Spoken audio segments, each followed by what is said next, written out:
સુરેન્દ્રનગર જિલ્લાના લીંબડી તાલુકામાં આવેલ સિવિલ હોસ્પિટલમાં એક જ દિવસમાં હાર્ટ એટેકથી 3ના મોત નિપજ્યાનું સામે આવ્યું છે.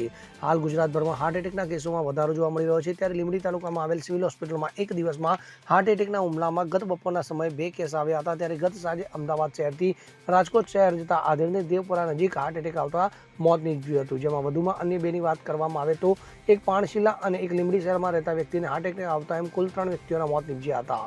ત્યારે શહેરમાં હાર્ટ એટેકના એક દિવસમાં આતંક જોવા મળ્યો હતો. ત્યારે હોસ્પિટલમાં રેકોર્ડમાં એક દિવસમાં હાર્ટ એટેકના 3 કેસ નોંધાયા હતા.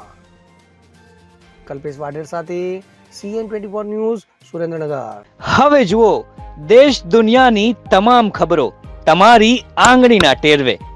ઉઠાવો મોબાઈલ અને Google Play Store પરથી ડાઉનલોડ કરો અમારી CN24 ન્યૂઝ મોબાઈલ એપ.